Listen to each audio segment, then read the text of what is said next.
Hindi, tatanungin ko lang sa'yo yung reaction mo dito sa second place ka dito sa ating partial unofficial count. Opo. Well, very unexpected po ito. This morning, ang pakiramdam naman po namin makakapasok kami. Pero syempre, hindi yung ganito mataas. Kaya nagpapasalamat po kami sa lahat ng mga tumulong, lahat ng mga volunteers, especially po yung mga kabataan. Tingin mo namin yung mga kabataan talaga yung nagdala sa amin, Senator Kiko, sa winning circle po. Bam, to what can you attribute itong boost, no? Sa'yo, was it the Iglesia ni Cristo endorsement? What was it? What did you do? Sama-sama na po. In the last few days, malalaki rin po yung endorsement natin. Pero from the first day until the last day, ang rami po talagang kabataan ang tumutulong at nangangampanya. So siguro po naghalo-halo na, nagtulong-tulungan na yung iba't ibang grupo para umabot po tayo dito.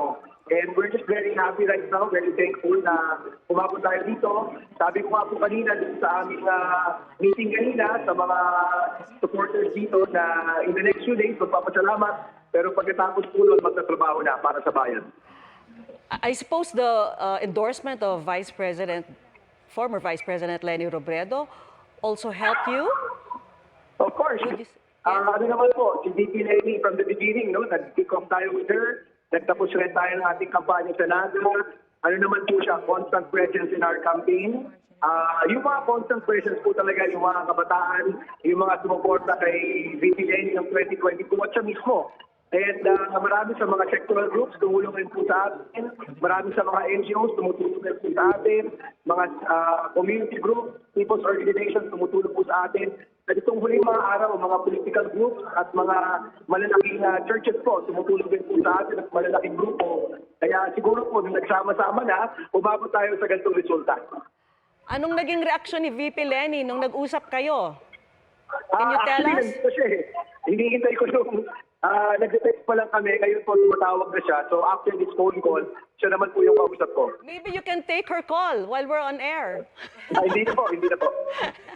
Nagkausap na ba kayo ni Kiko Pangilinan? Kaalyado mo rin yun. And he made it also, no, to the top 12. Yes, siya po yung una kong tinawagan. What did he say? say? Sabi ko sa kanya, boss, we made it, no? He was the first person I called when I found out na mukhang pasok na kaming dalawa. Okay. Wow, there you go.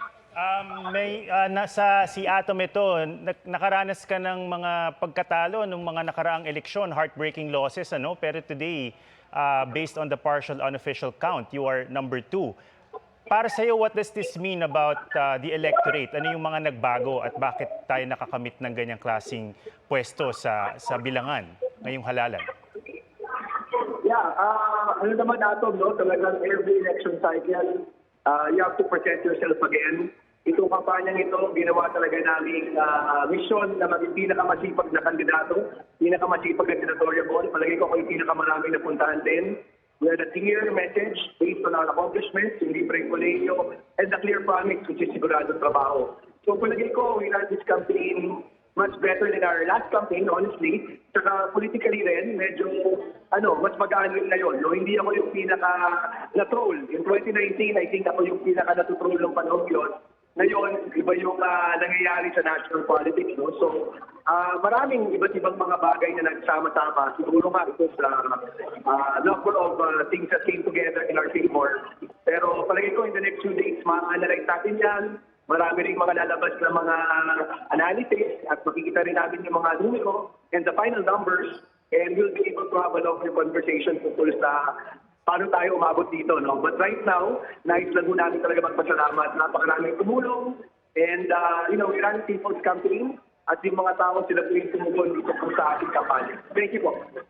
Ma'am, CPR Arcangel ito. Isa pang tanong bago mo sagutin ang tawag ni former Vice President Leni Robredo. Ano ang magiging first order of business mo pagdating sa Senado? Dahil alam natin, napakaraming isyong kinakaharap ngayon, lalo na sa Senado. Opo, the first order of business is ibalik natin yung pondo para sa edukasyon, no? Talaga, yung pondo para sa reforma sa edukasyon, especially yung libreng kolehiyo, kailangan pong ibalik, kailangan pong itaas. At syempre, gagawin din po natin yung mga napakaraming reforma kailangan sa educational system natin. Lumabas lang nung isang araw na 18 million ang functionally illiterate youth natin. We need a lot of work dito po sa ating educational system. Kailangan na natin siguraduhin na may trabaho ang ating mga kabataan pag-graduate nila. Actually, yeah, ready na kami. We're very ready to work already. At we can't wait till we get back in July para simulan na po itong mga reforma ito. All right, maraming salamat at congratulations sa inyo, Senatorial Candidate Pam Aquino. At ako rin po. Salamat po. Thank you very much po. Thank you po.